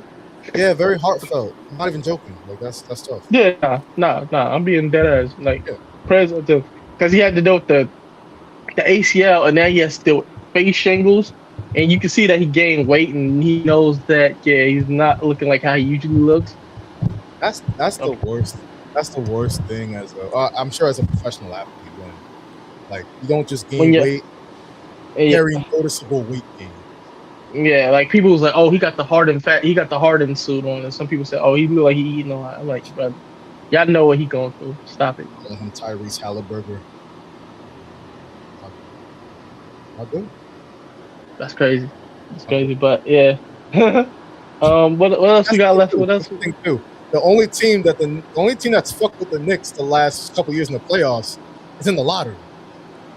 The Pacers are out. The Pacers are out. So I guess, and that's crazy. They've beaten everybody else. You know what? The one team I would want the Knicks to face in the playoffs, it would be the Charlotte Hornets. I think that's the one team I wouldn't want to play. For the Knicks. Yeah, because something about them just don't match up very well. Well, it's the same thing with the Hawks. They're a fast team, athletic. They have some wings. They can shoot. It's the same kind of concept.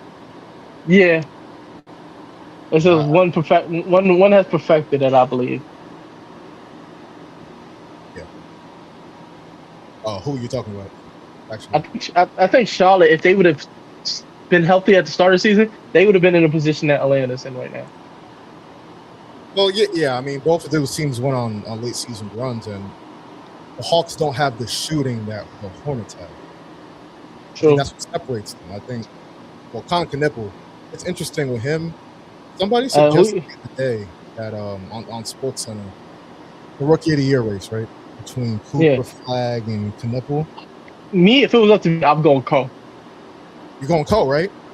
I'm going Cole. I actually agree with that. Eric, what you doing? What you doing? I think Colin Knippel. I think he should win Rookie of the Year. Okay, you know what the crazy thing is? I'm saying Cole, but that's kind of a cult for me. I'm saying Cole as a cult. If I'm being real with y'all, I think Coop might have stole it in these last couple games because Con has been playing. He didn't play good these last couple games. Yeah, but you know what? Cooper, he's playing like meaningless basketball right now. Like it's not. I know, but it's what have you done for me lately? And he in the impression in the minds of the voters, I would believe. Okay, a 50-point game and a 40-point game versus a 13-point game and a 15-point game and losses. I'm like, which one are you taking? Which one has a better sticking power in your memory when you going to go vote?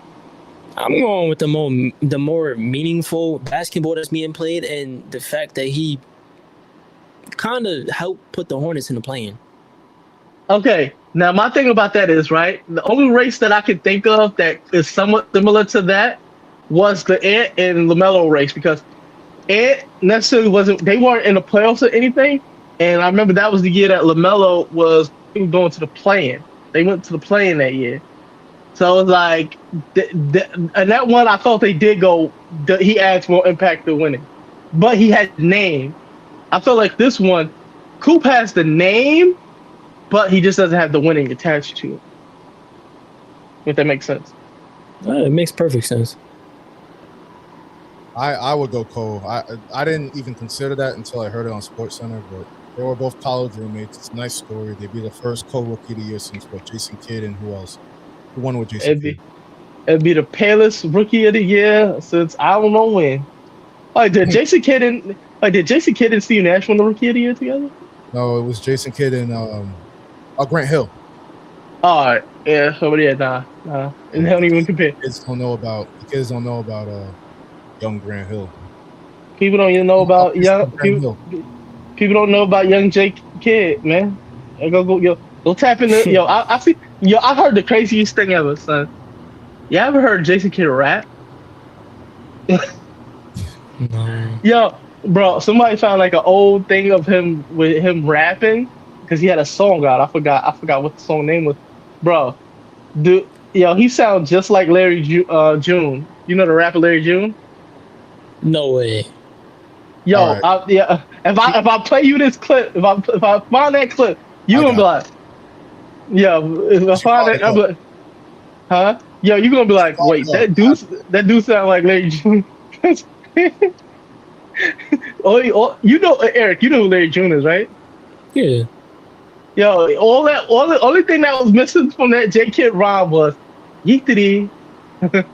Hold on. Let's see if this is the right one. Hey.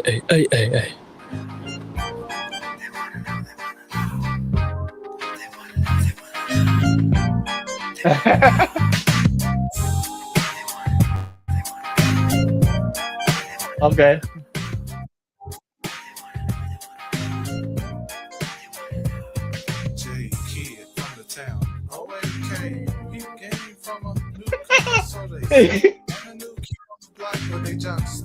I got skills with the rock.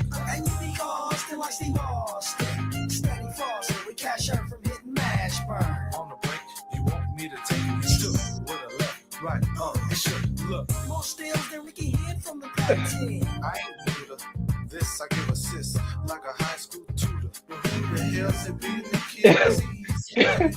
Yeah, tell me they don't sound the same. I can't lie, Kory, you was right. You was right on the money with that. Yeah. Wow. Yeah, I was like, I seen that. I said, yo, why he sound? Because I didn't even point it out. The clip when I first watched it, they said, yo, why he sound so much like Larry June? I was like, damn, that's crazy.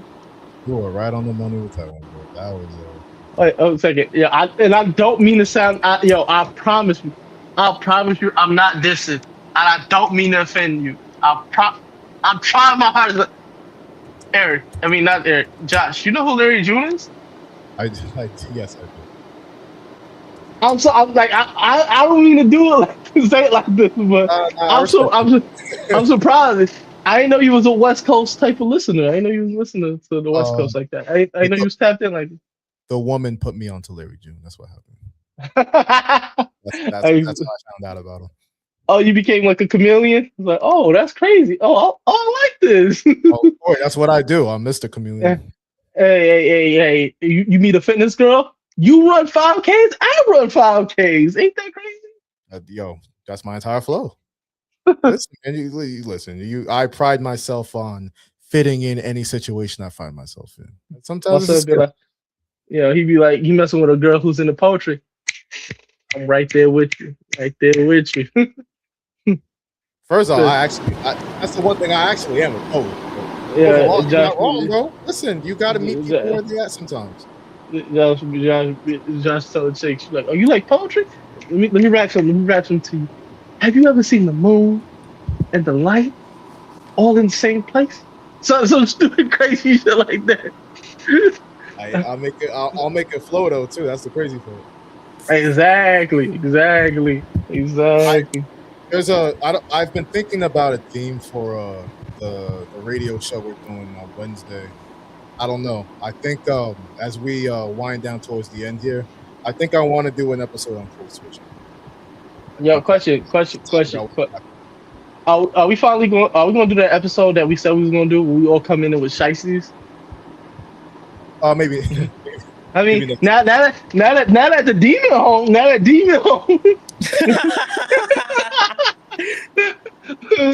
you know, boy just got booked out of the feds. You already know.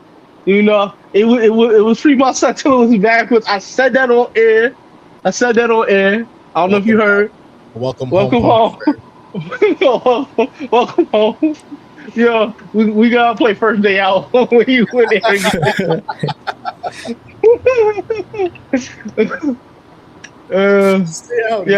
Either that or T Grizzly. He was praying on my downfall. The first day out, he prayed on my downfall. Don't give me any ideas. Just be like, yo, Air, we popping bottles for the boy who just got home. He just did a 2-week bid. Yeah, y'all, they're gonna give me chains, a bottle of champagne, Ace of Spades champagne. They're gonna pick me up in a black truck. They gonna do all that.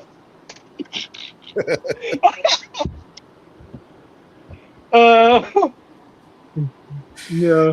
Welcome home, Eric. I'm gonna be like, Either that, I'm gonna bring it back to like the '80s. Be like, it's my main man, ErikSincere. You know, he just got back from doing a bid. Welcome home. You know they can't keep a good brother down. Can't keep a good brother down. I want to. I want to. We're very happy that Eric's gonna be back on the radio. You know, the streets been missing some R&B. Yes, we that timeless R&B. It's been tough. It's been tough these last couple of weeks, but we're happy to have you. Hey, I feel like 3 weeks because my last show, it didn't feel like I did a show. So yeah. Damn near a month without a good show. Yep. So I'm excited. Yeah. I'm excited to be back. Yeah, you know what you gotta play. You know what you gotta play when you was like this. When you first get on, I'll play that Mace "Welcome Back" when you do your first Sincerely Timeless. Oh, I'm back. Welcome back. I just might. Welcome. You know? I just might. What do y'all think the code switch episode? The reason why I want to talk about that is the LeBron thing that Memphis. Yeah. Yeah, I ain't gonna. We all got that. He was switching some things up. Good question. Be honest. Do y'all code switch at work? Absolutely. I code switch. I can't lie. Code switch. Absolutely. I'm like, yo. I've never heard this. It depends. Yo, people don't even know I really curse at work. I think they only see me. Sorry, Kory. Eric, do you code switch at work? Find yourself doing that? I do it when I work on the morning shows and the afternoon shows, but after that, like on Sunday mornings, the host that I work with, he's mad cool, so I be letting everything fly.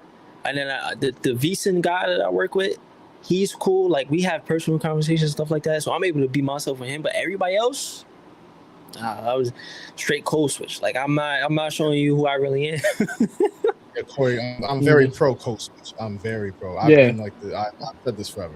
Like only time I think I ever broke away from code switch was like I got somebody didn't show up for work and I had to do a double, and the dude was like, "Man, I'm sorry, but I just gotta go." I'm like, I'm blacking on somebody today. Somebody gonna get it, and I was just like. I blacked on somebody. He was like, "Yo, you can't do your job and all this stuff." I was like, how am I doing your job better than you and all this stuff like this? He's like, I dare you say something because you know I'm right. You know I'm right. You can't say nothing. That's the best one. Go ahead. I think that's the best one when you know you're in the right and they can't say nothing.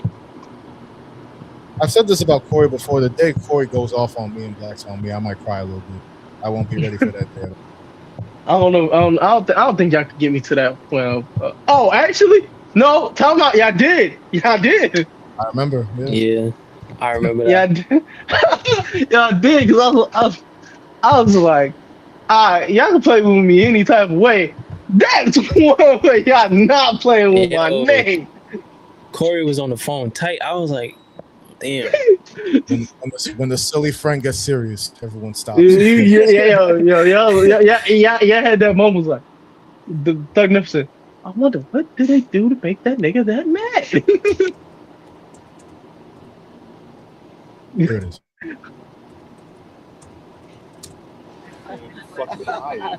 At 41 years old, you think I'm gonna do that shit? Being in Memphis on a fucking random ass Thursday. I'm not like the first guy you to talk about in the NBA. Like we all like, you guys have to move. Just go over to Nashville. You got Vanderbilt over there. You got the fucking NASCAR. You got a stadium. Don't they got a hockey team too? Yeah, Predators. Yeah. Like they got everything. Doesn't look like LeBron's going to be on the Grizzlies anytime soon. So Grizzly fans out there. Yeah, they know. Their only chance was in 2003 if they'd have won the lottery. Give me that. And I might have pulled a Eli Manning and not showed up. You know, that was me when I swung by UBS Arena this past weekend. Yeah, the Islanders. I heard they were right there for the playoffs, right? Oh, wait, you went to the Islanders game?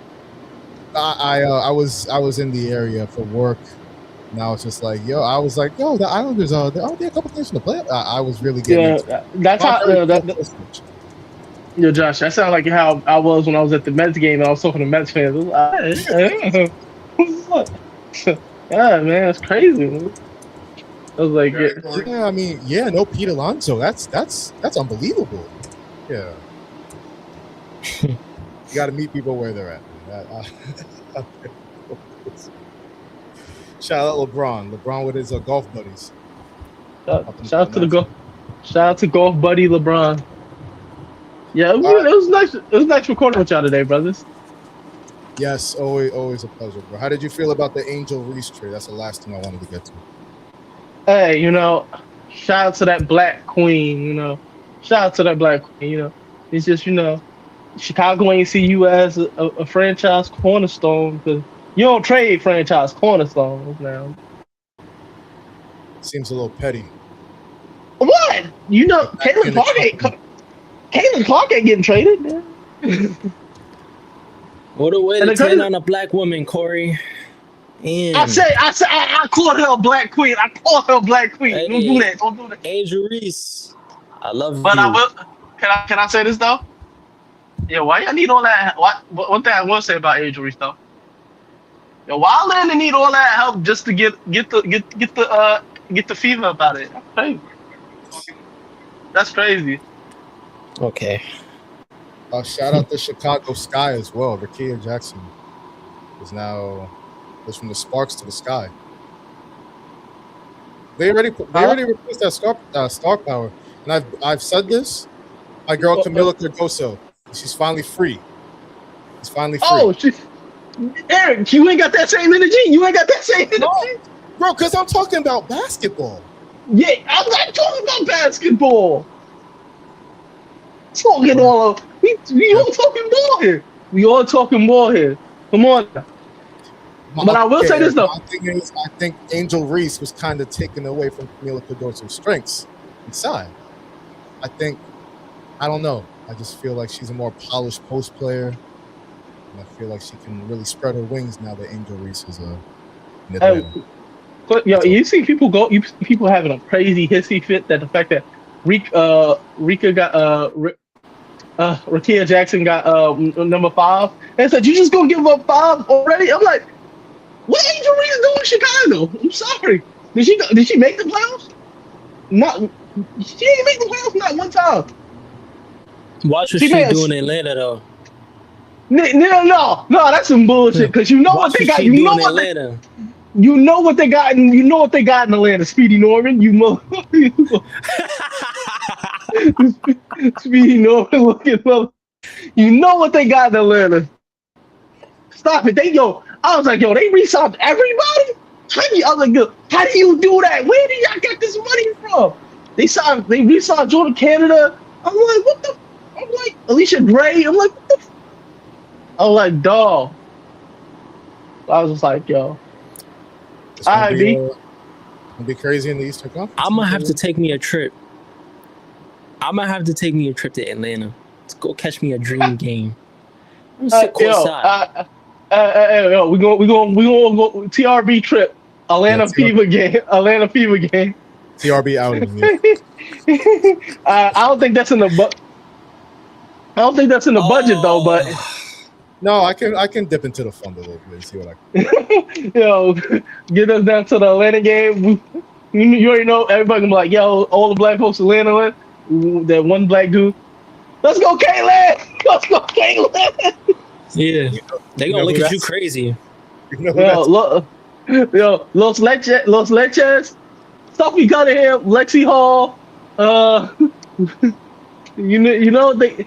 Hey, look, you know how they be saying, yo. You know what Sophie Cunningham nickname they call her, right? You know how what's Angel Reese's nickname? She the what? The Bayou Barbie, right? Yeah. You know what Sophie Cunningham name is? MAGA Barbie. We Los Leches over here. Los Leches. You would have been better off not saying that. Hey, that's what they call her? That's what they call that? Nah, that's what, That's what Sky fans call the Sky fans, and like a lot of people around the league, like people who don't really like Sophie Cunningham, they call the MAGA Barbie. And yo, I don't even know. I forgot why, but yo, crazy enough, you know what's the funny thing about Sophie Cunningham that I just remembered? Yo, there was a story that came out. She had relations with the owner of the Suns. Yeah, she did. I forgot all about that. I forgot all about that. Yeah, it all comes. Shout out to Matt Ishbia. Yeah. Why about the brain games all of a sudden? But yeah, nah, shout out to all the teams around the league. It's going to be a fun team. It's going to be a fun season this year. Hopefully, Caitlin and them do what they can do, but I just want her to stay healthy and have a great season. And I want Angel Reese to, make it to the playoffs. Hopefully, I don't need her to win a championship before her, though. I will be rooting for Caitlin to win the championship before her. I will not. I will. Huh? I believe it. Yeah. Look. Because if Angel Reese wins a championship before Caitlin, there will be no ends of the internet that I can run to that I won't see this. Yo, I thought NBA Twitter was bad. Yo, son, y'all have not been on WNBA Twitter, son. I've seen how feisty it is. Nah, dog. You got people looking up people's Facebook parents' names and stuff like that. Yo, it get crazy out there. You got what's her name? Dolores, who's close friends with Asia Wilson. So you got that one. I'm like, yo, it's nasty in these mean streets out here. You got Shorty who used to do Big Three commentary, and she used to do the 2K stuff, I think. She got fired because she was reporting on Indiana Fever and Caitlin Clark stuff. She got fired from the Big Three because of that. Because she put an update out on a game that was happening at the same time. It's crazy work. Overall story of the night. Don't be cheating. Goes number 1 overall, joining her girlfriend Paige Beckers on the Dallas Wings. This episode should be titled "Love Wins." Love wins even when it ain't supposed to. Love always prevails, Kory. Love always prevails, man. Boys. I appreciate. Yeah. Hold on. I appreciate the house. I'll wrap this up as we close out. Man, listen. Moral of the story. I don't know what happened. Moral of the story: don't get that chair. Don't be positioning chairs in motels and hotels. Yeah, I mean, Diana Russini did say they had company on the trip. Maybe that was their accommodation. I don't know, yo. That's gonna be a crazy story. See how it progresses. I don't know when the next stream will be, but let's try not to make it months later. Josh, I know who was in that chair. It's probably Dave Portnoy. He said he ain't. He said he's not reporting on that because he a Patriots fan and he's so tight with this whole situation. Probably. That's probably accurate. I could see him being there. He's a corner chair type of guy. Yeah. All right, man. I think Eric already got a head start, but yeah, this is the TRB Sports Podcast, the Recess Bell. Listen, it is the network for creatives. It is the media world's favorite playground. It is where entertainment meets education. It's where silliness meets substance. It's where ambition meets action. All right. And I did not just come up with that on the fly. So I don't know when the next stream will be TRB Sports wise. I will, like I said, I hope it won't be months later like this one was. We'll try to do better with that. And we'll get together maybe later this week. Who knows? NBA playoff time is going to be a little tough, but we'll see what happens. Moral of the story, Ambiente Resort is very nice. I hate that we gave him as much free publicity as we did, but as you can see, very nice accommodations all the way around. Look at that view. Beautiful. Any final thoughts, gentlemen? Love wins. I think that'll do it. My son, I thought Eric was about to say. I heard that. Well, you never know with the technical difficulties. Let's just wrap up. Thanks to everybody, our viewing audience, our listening audience. Will be on the radio. Check out the recessbell.com for more info on our weekly radio show every Wednesday from 6 to 8 p.m. More information can be found on the website, like I said, therecessbell.com.